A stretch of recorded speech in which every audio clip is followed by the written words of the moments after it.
반갑습니다. 전국에 계신 목회자, 사역자, 선교사님 여러분, 횃불에로 모여서 함께 하나님의 말씀에 귀 기울이게 됨이 감사합니다. 저는 포항제일교회 박영호 목사입니다. 오늘 제가 말씀드리고 싶은 주제는 사도행전 공동설교를 위한 말씀 네트워크입니다. 내년 9월에 한국에서 제4차 로잔 대회가 열리는 것 다 아실 것입니다. 한국 교회에 주신 아주 중요한 숙제고 또한 도전, 하나님의 은혜의 기회라고 생각을 합니다. 로잔에서 모인 아주 좋은 신앙 고백들, 선교의 방향들 참 많은데 이 로잔의 좋은 정신이, 좋은 방향이, 그 신학이 어떻게 각 교회 현장에 잘 영향을 끼칠 수 있을까 하는 고민들이 사실은 많습니다. 티백이 있잖아요, 그죠? 이 티백이 조그맣지만 이거를 물에 넣으면 쫙 퍼지듯이 한 잔의 물 전체가 티가 되듯이 로잔의 좋은 신학과 정신, 선교의 방향이 교회 전체의 삶에 연결됐으면 좋겠다 하는 생각으로 기도하는 가운데에 사도행전 공동 설교 운동이 시작되었습니다. 내년 1월부터 연말까지 1년에 52주 중에서 한 40주 정도, 어린이날이나 이런 중요한 절기들 빼면요, 한 40주 정도 될 겁니다. 그 40주 주일을 한국교회, 원하는 교회들이, 열정이 있는 교회들이 함께 설교를 하자 하는 운동입니다. 이 설교 전체의 큰 주안점은 세 가지입니다. 첫째로 매주일 설교 자료를 발송해 드립니다. 교회 우리 로잔의 홈페이지도 있고요. 앱을 만들고 있습니다. 앱이 나갈 텐데 설교 자료를 발송해 드리고요. 두 번째는 말씀 소그룹, 프로페자이라고 하는 목회자들이 설교를 함께 준비하는 소그룹을 함께 모일 수 있습니다. 세 번째는 자발적인 연대, 각 단체들의 연대가 함께 모여지는 운동으로 전개하려고 합니다. 첫째로 매주 설교 자료를 발송해 드리는데 이 설교 자료에는 먼저 본문 주해 해설이 들어갈 것입니다. 사도행전에 대한 복음적이면서 학문적인 주석 플러스 선교적인 관점, 하나님 나라 선교라고 하는 관점, 미셔널 철치라고 하는 관점을 잘 반영하고 싶습니다. 그래서 대표적으로는 존 스토트나 크리스토퍼 라이트 등으로 이어지는 하나님의 선교를 말하고 있는 이 신학의 굉장히 중요한 방향들이 사도행전 본문하고 어떻게 연결될 것인가 하는 고민들을 담아서 주예를 해서 보내드리도록 하겠습니다. 여기에는 설교하시는 분들이 그대로 가져다 쓸 수 있는 지도나 도표 등도 정리해서 드릴 수 있도록 하겠습니다. 두 번째로는 묵상 노트입니다. 첫 번째 주예 노트는 객관적인 주예를 선교적으로 해나간다면, 두 번째는 다양한 필진들이 함께 자신이 묵상한 내용을 글로 써서 함께 보내드리는, 그래서 한 주일에 3분 정도의 묵상글이 함께 나갑니다. 복음적이고 통전적인 선교라는 틀에서 다양한 필진들의 글을 만나보실 수 있을 것입니다. 그 필진들은 권성찬 목사님, GMF 대표시죠. 김유복 목사님, 김영봉 목사님, 사김의 기도 저자시고 여러분 잘 아실 겁니다. 박대영 목사님, 최근에 사도행전 강해도 쓰시기도 했습니다. 김의신 목사님, 묵상이 깊은 분이고요. 한기채 목사님, 우리 서울 횃불의 회장이시기도 하시죠. 정갑신 목사님, 화종부 목사님, 이정규 목사님.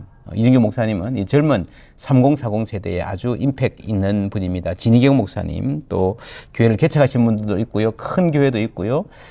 다양한 교단이 있습니다. 그래서 아마 이분들 이름 들으시면 와 하실 분들이 많을 텐데, 한국 교회를 대표한다고 할 만큼 특별히 설교를 잘하시는 분이기도 하지만 글로서 독자들을 만나서 글로서 목회자들에게 성경 본문을 터치 될 수 있도록 가져다 드리는데 역할을 잘 하실 것 같습니다. 기대하고요.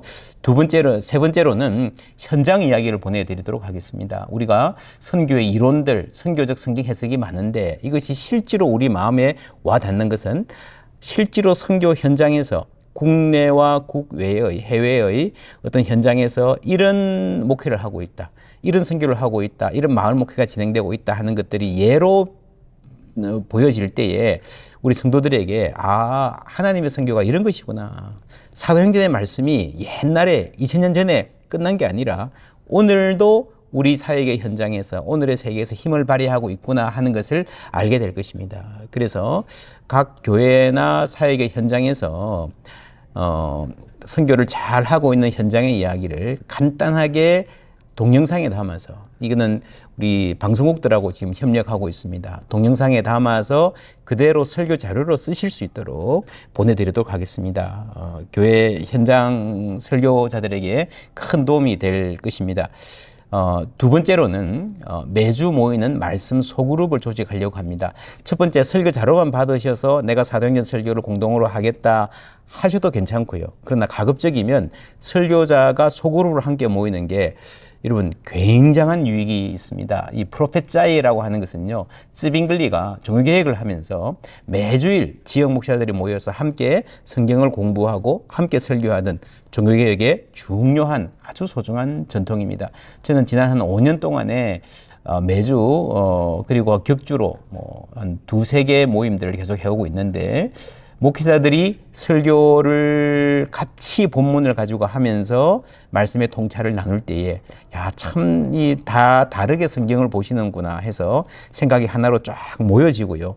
그리고 또 설교를 이렇게 해보면 각자 따로 이렇게 다양하게 함께 나누었는데도 다양하게 설교가 나오는 걸 보고 하나님이 우리에게 주시는 말씀의 그 풍성함이 참 크다 하는 것을 많이 느끼고 있습니다. 그래서 설교 자료를 받으실 수 있고, 두 번째로는 말씀 프로페짜이에 참여하실 수 있습니다. 이 강의를 마치면서 프로페짜이에 참여하는 구체적인 연결 좀 제가 드리도록 하겠습니다. 세 번째로는 자발적 연대입니다. 저희가 로잔의 아주 중요한 정신이 제도가 아니고 운동이다 하는 거거든요.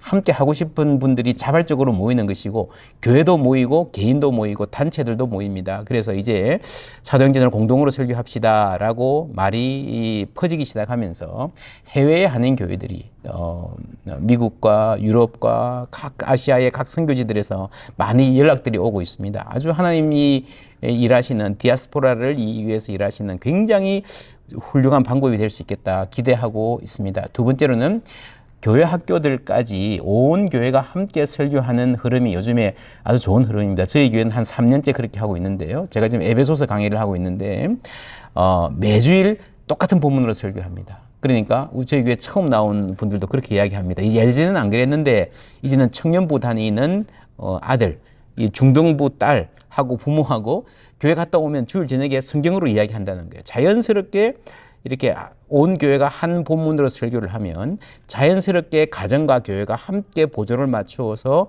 신앙교육을 할 수 있는 아주 좋은 토양이 형성이 됩니다. 이것을 시작하기가 쉽지 않은데, 참 좋은 것은 알겠는데 시작하기가 쉽지 않다라고 하는 분들을 위해서 이번에 저희들이 사도행전 공동 설교를 하면서 자료를 제공해 드리려고 합니다. 그러니까 원하시면 각 교회 학교들까지 다 함께 설교에 참여하실 수 있습니다. 세 번째는 다양한 기독교 단체들의 연대를 지향하는 것입니다. 그래서 각 단체가 한국 교회에 정말 훌륭한 단체들이 많이 있지 않습니까? 그죠? 대표적으로 우리 횃불이 같은 단체입니다.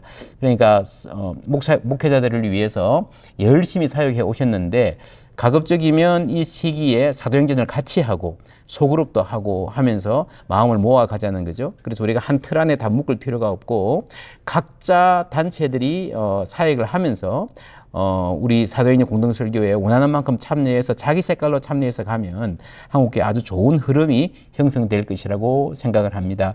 학회, 신약 학회나 다양한 학회들도 도움을 주시고 계시고요. 그래서 학자들의 도움도 많이 있을 것이라고 지금 생각하고 있습니다. 그 다음에 언론사, 출판사들도 함께 열심히 참여하고 있습니다. 그래서 한국교회 아주 좋은 흐름이 형성되고 있어서 감사하고요. 기독교 교육 월간지, 교육교회라고 하는 월간지가 있습니다. 한국교회가 한참 성장할 때는 몇 개의 월간지가 있었는데 지금 유일하게 남은 월간지입니다. 이 교육교회라는 월간지가 저희 네트워크 소식을 듣고 연락이 왔습니다. 저희들이 함께 참여하고 싶습니다. 그래서 내년 한 해 동안에는 교육교회 월간지에 각 교회 학교 부서에 사도행전 본문을, 그날 본문을 따른 설교와 공과 자료가 제공될 것입니다. 이런 식으로 우리가 교회들이 목회자분들 교회들이 사역을 할 수 있는 정도나 역량이나 사역자들 준비된 정도가 다 다를 것입니다. 그런데 이번에 공동 설교는 좀 작은 교회나 교육자가 담임 목사님 한 분뿐인 교회라 하더라도 충분히 함께 동참하실 수 있도록 거기에 맞춰서 전체적으로 진행하고 도움을 드리려고 노력하고 있습니다. 구체적인 사항은 이제 17일 날 우리 지구촌 교회에서 모임이 있고요. 각 지역별로 대구, 경북, 광주, 전남, 전주, 전북, 대전, 충청 이렇게 각 지역별로 모임들이 있습니다. 그리고 혹시 놓치신 분들은 우리 로잔의 말씀 네트워크라고 하는 홈페이지가 있으니까 들어가시면 정보들을 보시고 저희에게 연락해 주시면 감사하겠습니다. 여기까지가 제가 말씀드린 사도행전 말씀 네트워크가 어떻게 진행되고 있는가, 진행될 것인가 하는 말씀을 드렸고요. 남은 시간에는 성경 이야기 제가 조금 할게요. 사도행전의 선교적 읽기라고 하는 인트로덕션을 잠시 말씀드리겠습니다. 우리가 성경을 읽는데 여러 가지 방법이 있는데 선교적으로 사도행전을 어떻게 읽을 수 있을까? 이것은 내년에 우리가 사도행전의 말씀 전체 1년 동안 공동 설교를 이끌어가는 신학적 관점을 제공하는 아주 중요한 틀이 될 것입니다. 하나님의 선교라는 말 많이 들어보셨을 거예요. 교회의 선교가 아니라 선교가 교회가 하는 많은 일들 중에 하나가 아니라 하나님이 교회를 사용하셔서 선교를 하신다라고 할 때요. 하나님이 교회만 사용하시는 것이 아니라 가정도 사용하시고 학교도 사용하시고 세상 정부나 학자들의 연구도 사용하시지 않습니까? 그렇게 보면 사실은 선교가 교회보다 훨씬 더 큰 것입니다.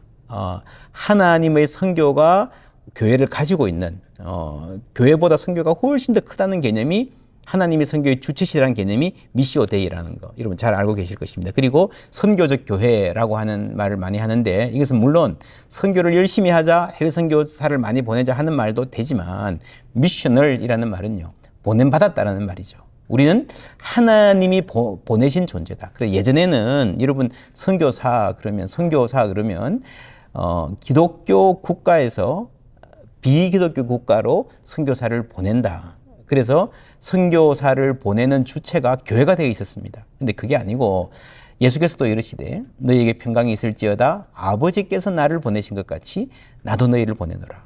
제자들에게 말씀하지 않으셨습니까? 그죠? 이 그리스도인들 전체가 교회 전체가 보냄받은 공동체다라고 하는 거죠. 여러분 그렇게 보면요, 이 선교라는 게 꼭 해외로 나가야 선교할 수 있는 게 아닙니다. 한때 한국 교회에서 가든지 보내든지 하라라고 하는 선교 구호가 굉장히 뜨거운 열정을 불러일으켰는데 좋은 열정이긴 합니다만은 그렇게 성경적으로 정확하지는 않다. 왜냐하면 모든 그리스도인들이 자신의 삶의 자리에서 다 보냄받은 선교적 존재, 선교적 성도, 선교적 삶을 요구받는 그리스도인이다 라고 하는 고백이 미셔널 처치, 교회의 본질에 대한 이야기죠. 선교적 교회다라고 하는 것 잘 아실 겁니다. 제가 간단하게 개념 정의했고요. 그러면 선교적으로 성경을 읽는다라고 하는 것은 무슨 말인가? 크리스토퍼 라이터 박사가 로잔에도 아주 중요한 영향을 끼치는 귀한 성경학자입니다. 이분이 쓴 하나님의 선교, 유명한 책이죠. 이 책을 보면 이런 말이 나옵니다. 성경에서 선교를 강조하는 구절을 뽑아서 제시하는 신구약 성경 전체에서 시편에서 뽑고 마태복음에서 뽑고 요한계시록에서 뽑아서 선교가 이렇게 중요합니다라고 말하는 게 뭐 나쁜 건 아니지만 가치는 있지만 그것은 선교 명령의 타당성을 확정하기 위해 기여한 바가 거의 없다. 여러분 사실 성경에서요 모든 말을 할 수 있습니다. 부부 사이의 대화의 중요성, 건강관리의 중요성, 그렇지 않습니까?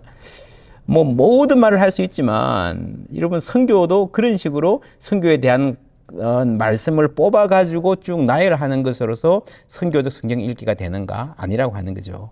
이 책에서는 하나님께서 세상에 본래 창조하셨을 때의 그 아름다운 그 계획을 회복해 가시는 그 전체의 사역이 하나님의 선교라 그러면 선교는 성경의 중심 메시지라고 하는 겁니다. 그래서 오늘날 교회의 중요한 것은 교회가 하고 있는 일을 따로 분리된 몇 개의 성경 본문이 말하는 것과 외견상 부합시키는 것보다 이런 구절을 뽑아놓고 보세요. 선교가 중요하지 않습니까? 라고 말하는 것보다 교회와 성경 메시지의 본질 간의 관계를 규명하는 것. 그래서 성경 전체가 하나님의 선교를 말하고 있다.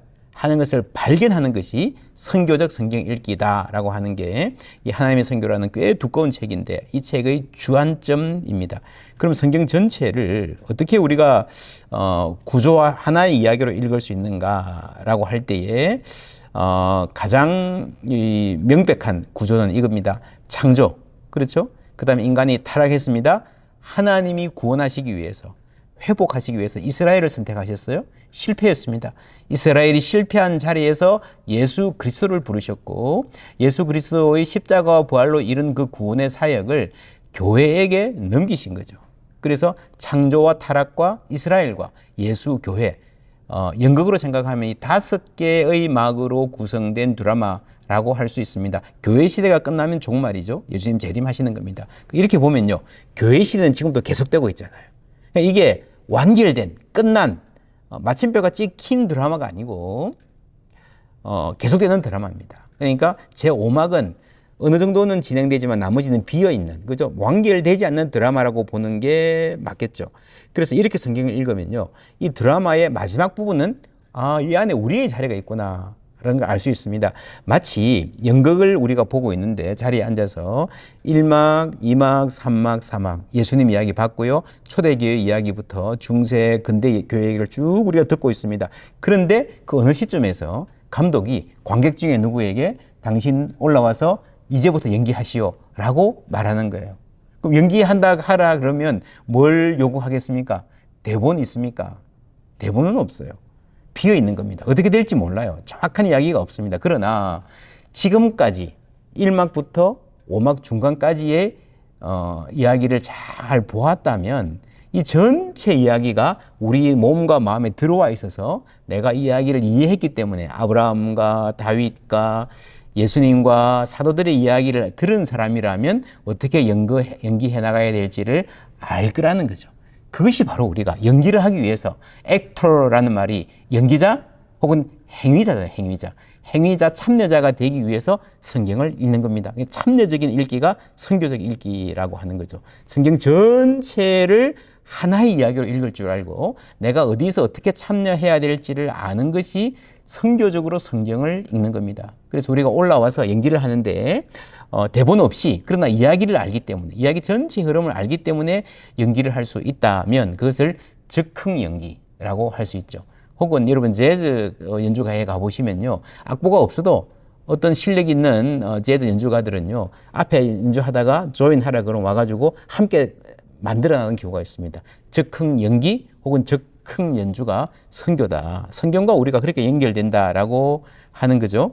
예, 정리하면 미셔널 철치, 보냄받은 교회라고 하는 선교적 신학과 성경은 하나의 큰 이야기다. 여러분 옛날에는 최근까지는요, 성경을 그냥 바울은 이랬고 그러나 요한은 이렇고 마태는 저랬다 이래서 자꾸 이렇게 분리해서 차이점을 강조하는 읽기가 많았는데 그것도 뭐 물론 필요합니다만은 사실 우리가 정말 목회하면서 선교를 하면서 알아야 될 것은 성경 하나가 창세기부터 요한계시록까지 전체가 하나의 이야기라는 걸 알아야 됩니다. 보냄받은 교회 하나의 이야기라고 하는 이 두 가지 신학의 흐름이 하나님의 선교로 모아지는 거죠. 그리고 이것이 우리에게 우리의 참여의 공간을 요구한다라는 대로 가면 우리가 성경을 선교적으로 읽는 것이 무엇인가를 알게 되는 것입니다. 그렇게 보면 사도행전의 맨 마지막 바울이 온 이태를 자기 셋집에 머물면서 자기에게 오는 사람을 다 영접하고 하나님의 나라를 전파하며 주 예수 그리스도에 관한 모든 것을 담대하게 거침없이 가르치더라 하고 끝나는 이 사도행전의 열린 결말. 여러분 사도행전은 바울의 이야기로 계속되지 않습니까? 후반부는. 그죠? 바울이 잡혀서 재판받으러 가야 돼요. 중간에 난파도 당합니다. 사람들, 로마에 가서 사람들을 만납니다. 그러면요, 당연히 모든 이야기의 독자라면 사도 바울이 어떻게 되지? 그 다음에 어떻게 됐지? 죽었을까? 살았을까? 스페인은 갔을까? 못 갔을까? 굉장히 관심이 많은데 딱 끊습니다. 굉장히 불친절하게, 그죠? 딱 끊어버리는 이 열린 결말이 무엇을 말하는가? 여러분, 사도행전 1장에 예수님이 성천하시고 나서 망연자실해서 하늘을 바라보던 그 제자들의 표정, 그죠? 예수님 따라왔는데 예수님 없어졌어요. 근데 사도행전 맨 마지막에는 바울의 여장을 따라서 쭉 왔는데 바울이 아무 말 안 해주고 끝나버리는 이 불친절함. 이 두 개를 비교해 보면요. 1장에서는 이분들이 어떻게 해야 될지를 몰랐어요. 그러나 28장이 마치는 시점에서 왜 바울 이야기 안 해줍니까? 라고 불평하지 않는 것은, 여러분 이것이 너무도 자연스러운 것은 아는 거예요.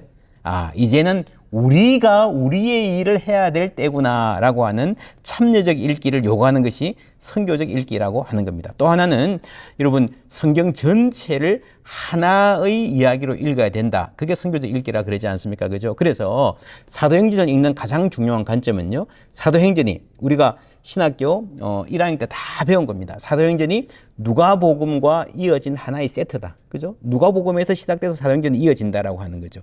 이 관점을 우리가 사도행전 공동 읽기할 때에 계속해서 되새기고 또 되새길 겁니다. 누가복음은 사도행전은 해석할 때에 늘 누가복음과 함께 읽어야 됩니다. 누가복음에서 이어진 이야기로 읽어야 제대로 읽는 것입니다. 누가복음 1장 1절에 보면요. 우리 가운데 이루어진 일에 대하여 라고 시작합니다. 누가복음은 역사서거든요. 누가가 당시 그레코로만 사람들이 역사서를 쓰는 것처럼, 역사 전문가들이 쓰는 것처럼 썼습니다. 그런데 세상의 역사와 아주 다른 점이 있습니다. 우리 가운데 이루어진 일, fulfilled among us. 그죠? 무슨 말입니까? 여러분, 세상의 역사는요, what happened among us. 우리 가운데 일어난 일에 대해서 말하는 거예요. 그죠? 10년 전에, 20년 전에, 100년 전에 이 땅에 이런 일이 일어났다. happened. 그런데 성경의 이야기는요, 누가복음과 사도행전의 이야기는 그게 아니고 fulfilled입니다. fulfilled. 하나님의 약속이 있고 구약에서부터 하나님의 약속을 따라서 계속해서 그 성취를 기다리던 사람들이 있었고 그것들이 예수의 이야기에서 어떻게 이루어졌는가가 누가복음인 거죠.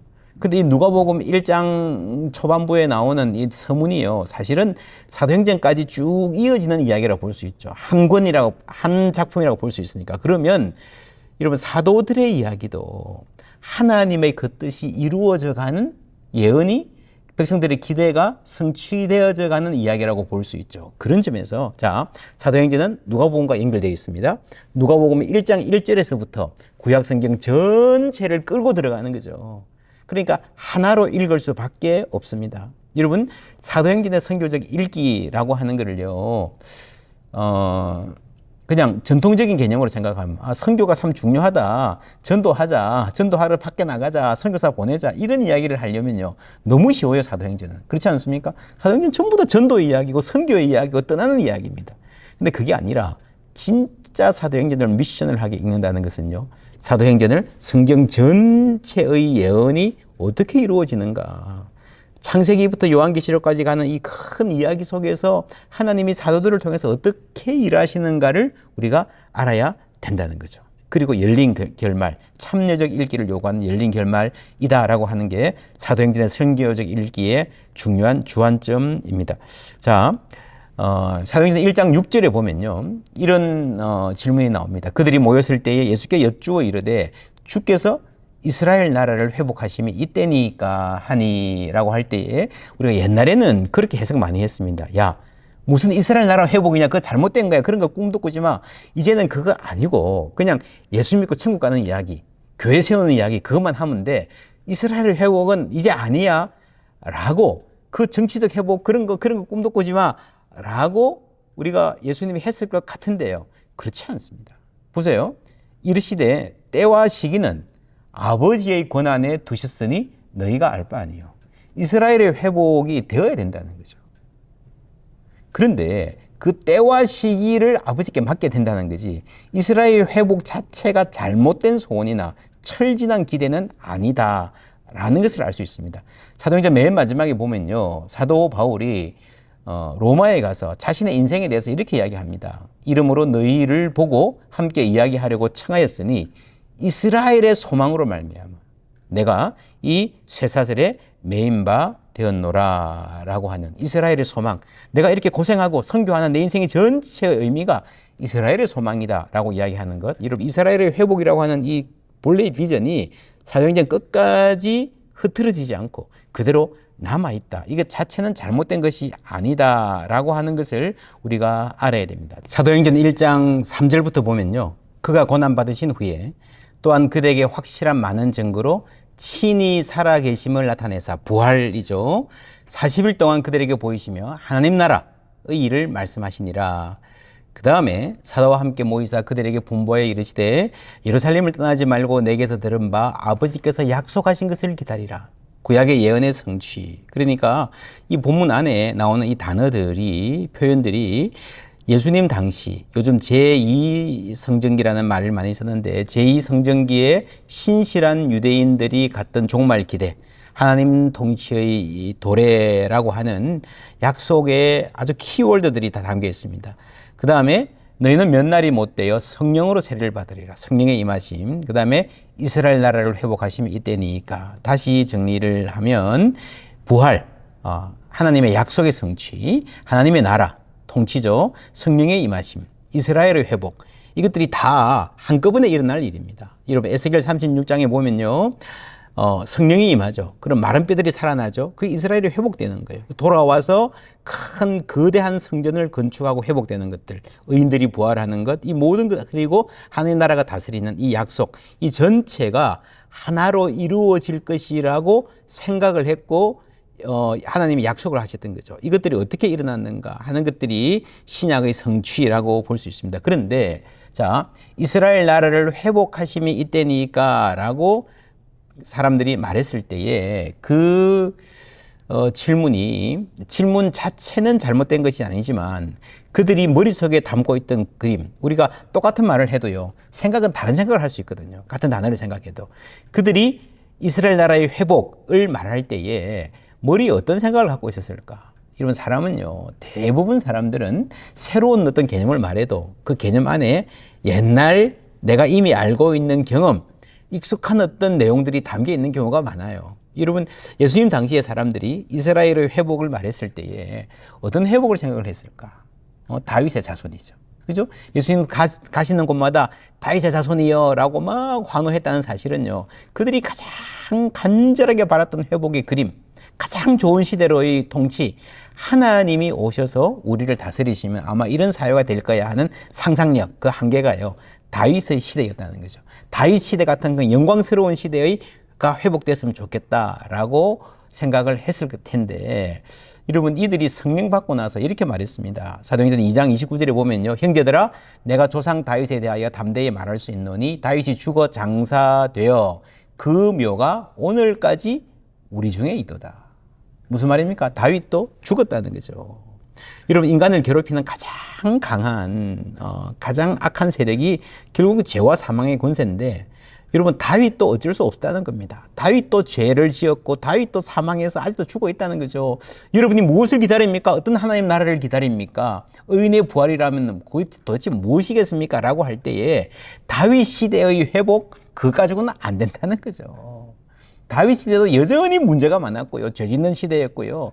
지금보다는 훨씬 나은 황금 시대인지 모르겠지만 다윗 시대가 회복되는 것으로서 여러분의 문제가, 이 땅의 문제가 해결되지 않습니다. 그래서 하나님이 주신 것이 뭔가 하면 부활이란 거죠. 31절 미리 본고로 그리스도의 부활을 말하되, 다윗 아직 무덤이 우리 가운데 있고 그리스도는 부활하셨고 그리스도의 부활이 가져온, 그리고 앞으로 가져올 새 하늘과 새 땅, 그죠? 새 창조의 역사가 복음이라고 하는 것입니다. 그래서 여러분, 회복은 회개가 아니다. 작게는요, 이런 생각을 해볼 수 있습니다. 우리가 코로나 시기를 지났는데 많은 분들이 교회 좀 회복되었습니까?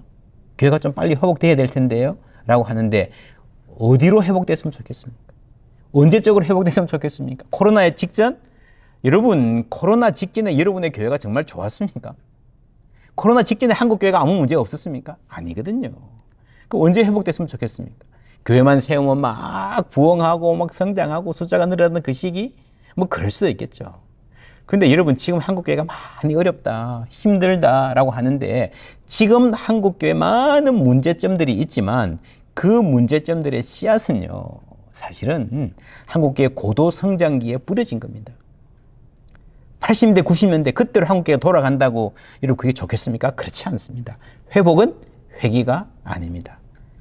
다윗 시대로 돌아가는 게 아니고요. 옛날 그때로 돌아가는 게 아니고요. 하나님이 아시는 새로운 미래로 나아가는 것이, 그것이 회복인 겁니다. 우리가 성경을 읽으면서 이런 선교적 상상력, 하나님이 우리에게 어떤 새로운 시기를 펼치실 것인가 하는 그러한 희망을 갖기를 원합니다. 저는 요즘에 한국교회 가는 데마다 막 저도 신학교에서 몇 년 가르치셨는데 오시는 강사들마다 늘 하는 이야기가 위기론이에요. 위기론. 막 통계를 하면서 한국이 어떻게 될지 아느냐. 그래서 사실은 내 세미나 갈 때마다 너무 스트레스가 많아요. 그죠? 다 위기론을 시작하니까. 그런데 이번에 제가 이 횃불의 강의 전체 타이틀을 보고요. 깜짝 놀랐습니다. 흥이 있는 목회. 제가 본 적이 없거든요, 최근에는. 야, 그래도 누군가가 희망을 말하는 사람이 있구나. 이런 희망을 말하고 이 희망의 상상력으로 무장하는 것이 하나님이 주시는 은혜인 줄 믿습니다. 우리가 성경에서 그거를 발견해야 되는 거예요. 그 정신으로 무장해야 되는 겁니다. 여러분, 예수님 당시에, 아이고, 지금 뭐, 너무너무 우리가 희망을 말하기 힘든 세대입니다. 라고 했는데요. 여러분, 예수님 세대는 어떻겠습니까? 훨씬 더 어려운 세대였습니다. 사도들이 마주한 상황은 지금 우리보다 훨씬 더 선교하기 어려운 세대였습니다. 그럼에도 불구하고 그들은 하나님 나라의 그 강한 비전, 그 상상력을 잃지 않았기 때문에 그 믿음의 고백 안에서 그렇죠. 여러분, 남종과 여종의 예언을 하고 젊은이들이 환상을 본다. 새로운 비전을 가진다는 게 아닙니까? 그들이 상상한 새로운 사회가 어떤 사회였을까? 우리가 사도행전을 함께 읽으면서 함께 공동 설교하면서 이렇게 깊이 탐구해 보기를 원합니다. 오늘은 뭐 짧게 말씀드릴게요. 누가복음 2장 1절. 여러분, 사도행전과 누가복음 같이 읽어야 된다 그러지 않습니까? 누가복음 2장 1절에 보면요. 이렇게 나옵니다. 그때에 가이사 아구스도가 영을 내려 천하로 다 호적하라 하였으니, 이 말이 단순한 연대기적인 표현만은 아닙니다. 가이사 아구스도가 황제를 할 때 정도가 아니고요. 여러분, 생각해 보세요. 이 인류 역사 속에 단 한 명의 사람이 명령을 내렸는데 여러분, 천하가 다 움직여요. 이런 때가 있었겠습니까? 전혀 없었습니다. 여러분, 이 세계에 얼마나 많은 인종이 있습니까? 얼마나 서로 다양합니까? 그죠? 막 말 한마디 해도 서로 그냥 지금도 뭐 세계가 막 전쟁하고 서로 다 입장이 다르고요. 얼마나 힘든 상황인지 모릅니다. 그런데 여러분, 가이사 아구스도 때 시절 어거스터스 옥타비아누스 로마의 황제정 초기에는요.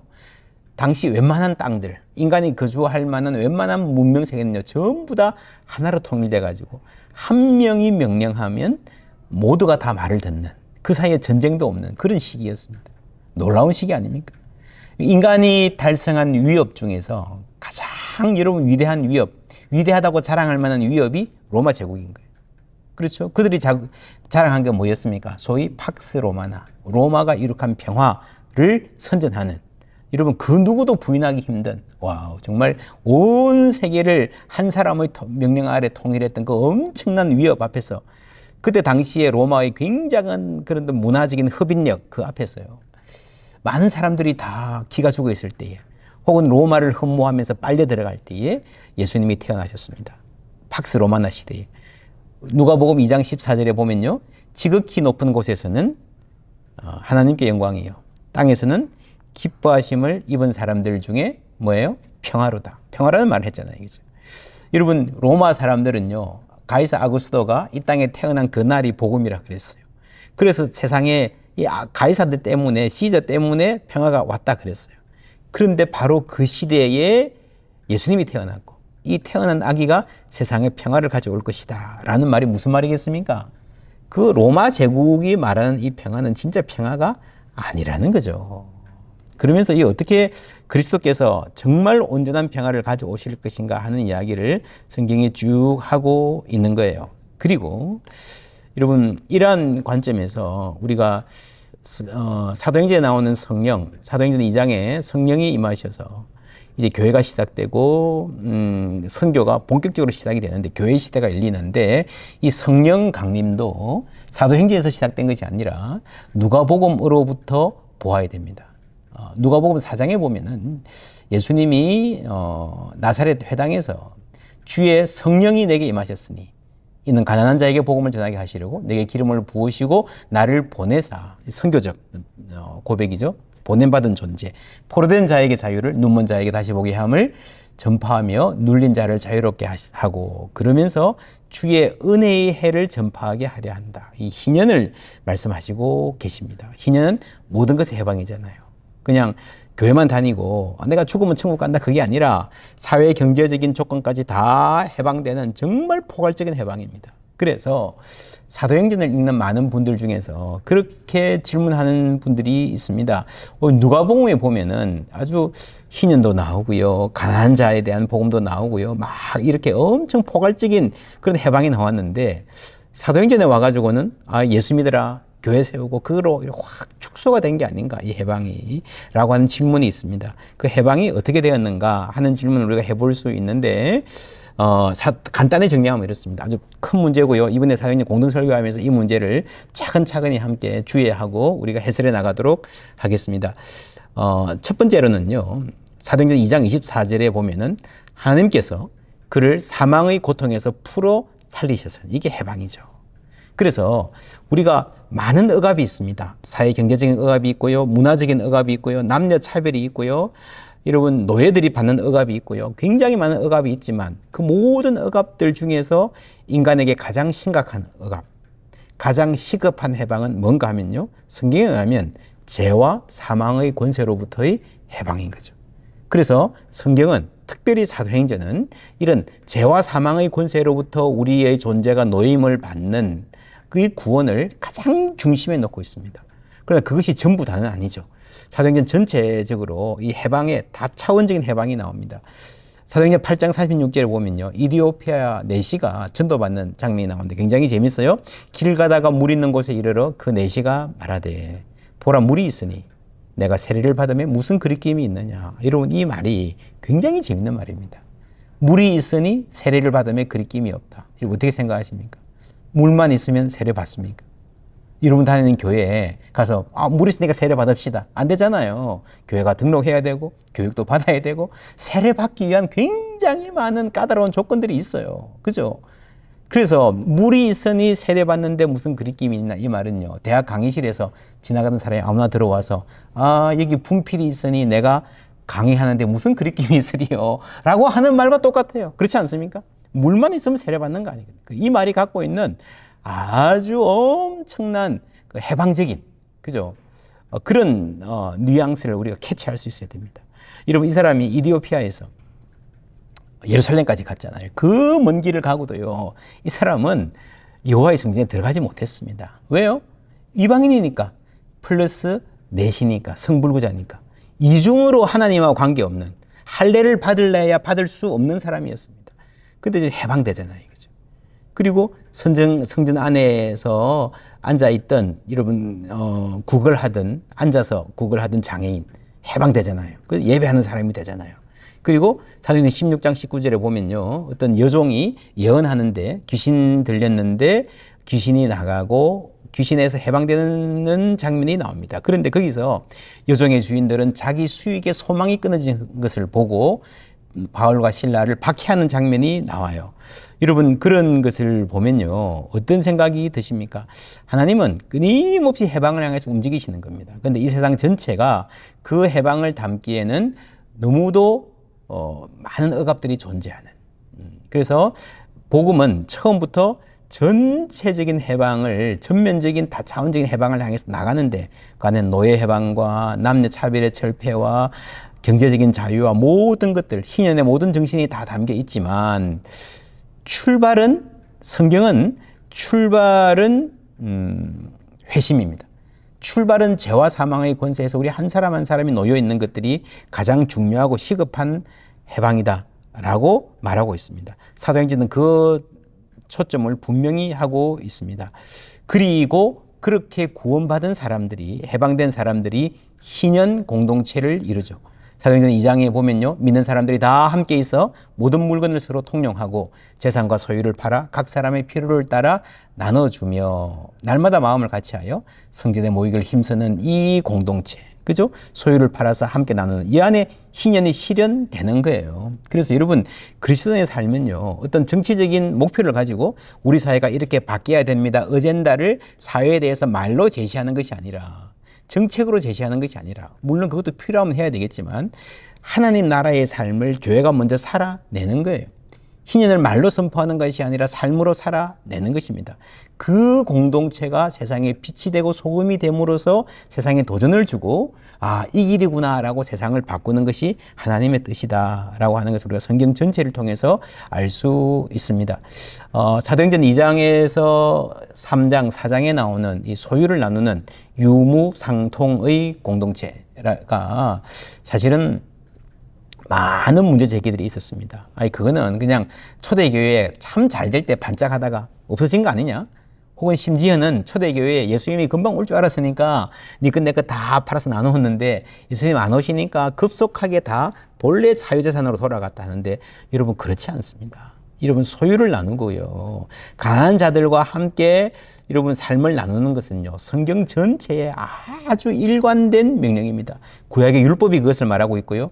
그렇게 못 지킬 때에 선지서가 아주 강하게 여러분 가난한 자들과 함께 나누지 않는 삶을 질타하고 있는 거 아실 겁니다. 성문서들에도요. 구약 전체에서 성문서들에도 재물에 대해 사용에 대해서 하나님을 섬기고 재물을 섬기지 않는 그죠? 삶을 계속해서 말하고 있습니다. 초대교회의 반짝이 아니라 여러분 데살로니가 전후서나 디다케 같은 문서나 보면요. 초대교회 1, 2세기에 소유를 나누는 공동체들은 끊임없이 있어 왔습니다. 물론 상황에 따라서 많이들 그 순종의 정도는 나누는 정도는 많이들 달랐습니다. 초대교회 2장에서 4장까지의 공동체도요. 모든 소유를 의무적으로 다 내야 되는 공동체는 아니었습니다. 그렇죠? 아나니아 삽비라 이야기 보면요. 그거 다 너 자유다. 너 안 내도 되고 일부만 내도 된다라고 이야기했거든요. 자발적으로 나누는 것이었어요. 아주 중요한 것은요. 우리가 사도행전 20장 35절에 보면 이런 말이 나옵니다. 20장에 바울이 에베소 교회의 장로들에게 고비를 설교하는 말이 나오죠. 범사에 여러분에게 모본을 준 바와 같이 수고하여 약한 사람들을 돕고 또 주 예수께서 친히 말씀하신 바 주는 것이 받는 것보다 복이 있다 하심을 기억하여야 할지니라 했는데 여러분 이게 예수님의 말씀을 인용한 거라 그러잖아요. 근데 여러분 아십니까? 바울 서신에 바울이 예수님의 말씀을 직접 인용한 게 어디 나옵니까? 거의 안 나와요. 학자들 가운데 가장 큰 고민이 뭔가 하면은 바울이 예수님에 대해서는 말을 많이 했는데 예수님이 말씀하신 것을 직접 인용한 것은 거의 없다. 근데 사실은 명확하게 인용한 것은 이게 거의 유일해요. 바울이 예수님을 인용한 거. 그죠? 근데 그 말이 뭐예요? 주는 것이 받는 것보다 복이 있다. 소유를 나누는 것에 대한 이야기입니다. 그래서 우리가 쉽게 볼 문제가 아니죠. 갈라디아서 2장에 보면요. 초대교회의 양대 산맥, 그러니까 베드로 중심으로, 베드로, 야고보, 요한을 중심으로 한 예루살렘의 중심되는 교회, 그리고 바울과 바나바의 이방인 교회가 아주 심각한 분열을 경험할 뻔하다가 가까스로 이렇게 일치에 이르는 대목이 나옵니다. 거기서 이제 선교 대상을 분할하죠. 베드로는 할례자에게, 우리는 무할례자에 가기로. 그리고 나서 나오는 결론에 나오는 말씀이 굉장히 재밌습니다. 다만 우리에게 가난한 자들을 기억하도록 부탁하였으니 이것은 나도 본래부터 힘써 행하여 왔노라. 여러분, 초대교회 양대 산맥이 신학적으로 심각하게 문화적으로 갈라져서 교회가 깨질 뻔한 이 엄청난 사건이 이렇게 무마되고 화해하고 의리된 지점이 두 개예요. 선교 대상을 분할하자. 또 하나는 뭡니까? 가난한 자들을 생각하는데 마음을 같이 하자. 그렇죠. 여러분, 이 두 사실은요, 성경이 보여주는 성경의 가치. 여러분, 재물을 하나님보다 더 섬기는 것은요, 우상숭배입니다. 그 우상숭배로부터 해방된 사람들, 죄와 사망에서 권세에서 해방되어서 소유를 함께 나누는 공동체를 살아가면서 하나님의 뜻을 보여주는 이 공동체를 만들어가는 것이 하나님 나라의 사역의 가장 핵심적인 사역이었다는 거죠. 정리하면 그렇습니다. 여러분, 회심의 중요성. 바울의 회심이 사도행전에 3번이나 되풀이돼서 나오잖아요. 바울이 예수님 만난 이야기. 그래서 한 개인이 예수님 만나고 그의 삶의 길을 돌이켜서 하나님의 품에 안기는 이 회심, 복음 전도의 중요성은요, 아무리 강조해도 지나치지 않습니다. 사도행전에서 빼댑니다. 그리고 그 선포가, 그 삶이 공적인 성격이었다라고 하는 거죠. 자, 날마다 마음을 같이하여 성전에 모이기를 힘쓰고 집에서 떡을 떼며. 성전과 집 두 개가 나오죠. 여러분, 이 성전은요, 요즘 우리가 흔히 말하듯이 뭐 교회의 소그룹과 대그룹, 집과 성전 이런 거 아닙니다. 당시에 성전이 어떤 공간이었습니까? 공적인 공간이에요. 공적인 공간. 그죠? 퍼블릭 스페이스. 시 많은 사람들이 왔다 갔다 하는 시의 가장 센터의 광장 같은 곳이었습니다. 근데 사도행전 2장에 이랬고요. 20장에 가가지고 유익한 것은 무엇이든지 바울이 공중 앞에서나 각 집에서나 똑같죠? 집에서 공공에서 라고 하는. 그래서 복음은 처음부터 개인이 예수님을 만나는 그 회심을 아주 중요하게 중심에 놓으면서도 그 복음의 표현은 언제나 공적인 광장으로 나아가는 공적인 성격이 있었다라고 하는 것을 우리가 잊어서는 안 됩니다. 예. 회심이 중요하고, 그러나 그 회심했던 사람들의 신앙은 늘 공적인 차원에서 표현되어야 된다 라고 나는 말씀드렸고요. 사도행전 전체를 이끌어가는 아주 중요한 주체는 성령입니다. 그래서 많은 사람들이 사도행전은 성령 행전이다 라고 말들 하는데요. 성령을 강조하는 것은 맞지만 성령 행전이라고까지 붙이는 것은 조금 심하다 할 수 있습니다. 하나는 삼위일체 하나님, 예수님, 성부 하나님의 사역도 중요하다. 그리고 교회가 전통적으로 사도행전이라고 말해온 것은요, 사실은 사도행전의 사도들의 역할도 굉장히 중요하다는 거죠. 여러분, 사도행전 15장의 사도회의를 보면요, 이게 교회에 처음 온 교회가 함께 모였던 선교대회 회의였는데, 이방 선교를 어떻게 해나가야 될 것인가 하는 것을 논의합니다. 근데 우리가 선교대회, 교회 회의 그러면 상황을 분석하고, 그래서 선교 전략을 수립하고 방향을 제시한다라고 생각을 하는데, 사도행전을 가만히 들여다보면요, 그렇지 않습니다. 여러분, 사람이 모여서 회의하고 방향을 제시할 수가 없는 것 같아요. 사도행전 15장을 보면 우리가 이렇게 선교하자라는 게 아니라 하나님이 이미 이렇게 선교하고 계셨다. 그죠? 우리가 설교하는데, 여러분, 바울은요, 고넬료 집에 가가지고 설교할 때에 이게 들어가야 되는지 아닌지도 몰랐어요. 설교를 해야 되는지 말하는지도 몰랐어요. 그런데 설교를 했고 성령이 임하시는 거예요. 그래서 우리가 무슨 방향을 결정해서 하는 것이 아니라 하나님이 일하고 계시고 하나님이 앞장서고 나가 계시고 이방 선교를 우리가 할까 말까 해도 될까 말까 하는 이 상황에서 이미 하나님은 이방 선교의 문을 활짝 열어 제치시고 앞서서 나가시고 우리는 뒤따라 가는 거라는 거죠. 여러분, 어떻게 보면요, 이게 뒷북 치는 거예요. 뒷북 다 끝나고 나서. 저는 신학교에서 가르치면서 그런 얘기를 많이 했습니다. 뒷북이라도 제대로 치면 다행이다. 그러니까 세상에서 가장 훌륭했던 시대의 교회가요, 뒷북 치는 교회였습니다. 그래서 성령행전, 사도행전, 저는 뒷북행전이라 말할 수 있다라고 규정을 합니다. 이런 사도행전의 특징, 성령이 앞서 나가시고 교회는 참 허겁지겁 따라 나가는 모습, 여러분 잘 사도행전 통해서 보실 수 있을 것입니다. 사도행전의 성령은요, 사실은 본인이 무대 위에 주인공으로 나서기를 그렇게 좋아하지 않으시는 분입니다. 프레드릭 데일 브룬너라고 하는 아주 유명한 신학자가 그런 책을 썼습니다. Holy Spirit, the shy member of the Trinity. 여러분, 성령의 특징은요, 이렇게 수줍은 겁니다. 겸손하신 겁니다. 좀처럼 내가 주인공이야 그러지 않습니다. 요한복음 16장에 보면요, 그러나 진리의 성령이 오시면 그가 너희를 모든 진리 가운데로 인도하시리니 그가 스스로 말하지 않고 오직 들은 것을 말하며 장래 일을 너희에게 알리시리라. 그가 내 영광을 나타내리니 내 것을 가지고 너희에게 알리시겠음이라. 요한복음에서 그렇게 말합니다. 성령 자신을 드러내는 게 아니고요, 그리스도를 드러내는 거예요. 사도행전도 마찬가지입니다. 성령이 주인공이 되셔서 내가 주인공이야 그렇게 잘난 체 하지 않으시고요, 늘 그리스도를 드러내시고 가급적이면 뒤로 숨으십니다. 그래서 사도행전에서 승리를 말할 때도 성령의 승리, 물론 사도들의 승리 아닙니다. 말씀의 승리죠. 성령의 승리라는 표현도 잘 나오지 않습니다. 말씀이 흥왕하는 거죠. 말씀이 이기는 거죠. 왜 성령이 샤이 멤버로 머무르셔야 되는가 하면요, 사도행전 보시면은 사도행전 3장에 보면요, 베드로가 앉아서 일어날 수 없는 장애인을 고치죠. 근데 백성들이 다 쳐다봅니다. 왜 이 일을 놀랍게 여기느냐? 우리 개인의 권능과 경건으로 이 사람을 걷게 한 것처럼 왜 우리를 주목하느냐라고 이야기하죠. 그러니까 여러분 조금이라도 성령의 권능이 드러나가지고 여러분 병을 고치거나 그러면요, 여러분 사람들이 막 그냥 영웅시하는 거예요. 그렇죠? 고넬료 집에 갔을 때에 엎드려 절하니, 이거는 여러분 하나님으로 경배하는 거예요. 신으로 숭배하는 거예요. 여러분 베드로가 어떤 사람입니까? 얼마나 복음서의 베드로는 잘난 척하기 좋아하는 우쭐한 사람이었는데요. 베드로가 이렇게 바뀌었습니다. 이게 성령의 역사예요. 그렇죠? 그 다음에 보시면, 자, 바울과 바나바도 마찬가지입니다. 그죠? 바울과 바나바가 병을 고치니까요, 당장의 사람들이 소와 화환을 들고 와가지고 바울과 바나바에게 신으로 모시고 그 숭배하려고 합니다. 여러분 놀랍지 않습니까? 이게 당시의 사회였어요.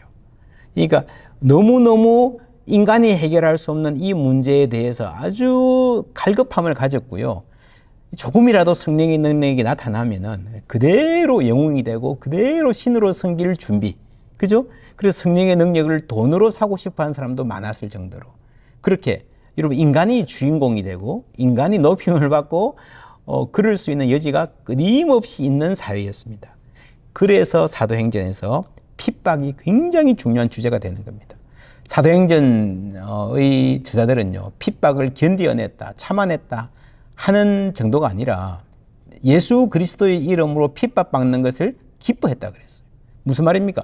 핍박을 그들의 정체성으로 삼았다는 거죠. 이것은 우리가 주인공이 아니다. 그렇죠? 우리가 승리하는 것이 아니라 하나님의 말씀이 승리하는 것이다 라고 하는 철저하게 하나님의 영광을 위한 사역을 하기 위한 자세가 되어 있었던 것입니다. 그래서 여러분 정말 사도행전을 우리가 함께 말씀 들으면 성령이라는 주제가 강하게 부각될 텐데, 성령을 받았다 그러고 교만해지는 것, 그렇죠? 성령을 받아서 은사를 행하면서 내가 주인공이 되는 것이야말로 정말 성령이 어떤 분인지를 전혀 모르는 상황이다라고 우리가 볼 수 있습니다. 우리 케이프타운에서 모였던 제3차 로잔 대회에서 크리스토퍼 라이트 박사가 이런 말을 했습니다. Humility, Integrity and Simplicity. 마지막 저녁에 간절히 호소했습니다. 하나님의 교회의 가장 큰 아픔은 뭔가 하면요, 교회 지도자들이 우리의 그 복음을 전하고자 하는 그 우리의 노력들이 자꾸 실패하는 이유는 교회 지도자들이 파워와 석세스와 그리드, 권력과 성공과 탐욕에 물들어 있기 때문이다. 그를 우상숭배하기 때문이다 라고 이야기했고, 정말 세계의 선교가, 우리 시대의 하나님의 선교가 제대로 힘을 발휘하기 위해서 우리가 해야 되는 것 세 가지, 영어로 맨 밑에 줄에 보시면요, humility, 겸손, integrity, 정직, 세 번째 simplicity, 단순성이다 라고 호소했습니다. 앞자를 따면요, HIS입니다. 겸손, 정직, 단순성을 성령이 우리에게 가르치는 거예요. 우리가 사도행전을 함께 설교하면서 성령의 사람들 되기를 바랍니다. 그럴 때에 성령을 따라서 우리도 겸손한 사도들처럼 내가 주인공 되려고 하지 않고 하나님이 주인공 되시고 하나님의 말씀이 승리하는 각 교회의 말씀 증거의 현장 되기를 바랍니다. 이런 관점을 가지고 우리가 1년 동안 사도행전 설교, 공동 설교 진행할 거고요. 지금 화면에 보이는 대로 지역별 말씀 네트워크 컨퍼런스 일정들이 쭉 있습니다. 또 우리 홈페이지에 여러 가지 자료들이 있습니다. 함께 참여하시고요. 횃불 재단하고도 제가 계속해서 함께 의논하도록 하겠습니다. 함께 말씀 소그룹, 특별히 프로페자에 참여하기 원하시는 분은 잘 참여할 수 있도록 우리 저희 말씀 네트워크를 통해서나 횃불을 통해서도 여러분 안내 받으실 수 있을 것입니다. 함께 하기를 원하시는 분들 말씀 네트워크 카카오톡 채널이 있습니다. 사도행전 말씀 네트워크 검색하시면요, 친구 추가하면 저희들이 올리는 모든 자료들 다 받아볼 수 있고요. 우리 홈페이지에서도 여러분 보실 수 있습니다. 이렇게 마련되고 있는, 저는 사도행전 함께 설교합시다, 이게 작은 일이 아닌데, 쉬운 일이 아닌데, 많은 분들이 함께 마음이 모이는 것이 하나님이 우리 가운데 하시는 일인 줄 믿습니다. 그래서 이 말씀 통해서 사도행전의 그 부흥의 역사가 말씀 앞에 무릎 꿇고 하나님이 승리하시는 역사가 우리 모든 목회자님들, 선교사님들, 사역의 현장에 일어나기를 예수님의 이름으로 축복합니다. 하나님 감사합니다. 주의 말씀 붙들고 살아가는 신실한 주의 종들 온라인으로 함께 만나서 주의 말씀에 귀 기울이게 하심을 감사를 드립니다. 우리가 하나님의 말씀을 전하는 가운데에 주께서 우리 마음을 열어주시어서 주의 말씀을 청종하게 하여 주시고 하나님의 말씀에 약속하신 그 역사들이 우리 가운데 일어날 수 있도록 인도하여 주시옵소서. 겸손하게 정직하게 단순하게 주님 말씀 따를 때에 하나님이 우리 가운데 일하시는 것 우리가 함께 목도하며 함께 나눌 수 있는 복된 사역 될 수 있도록 축복하여 주시옵소서. 감사합니다. 예수 그리스도의 이름으로 기도하옵나이다. 아멘.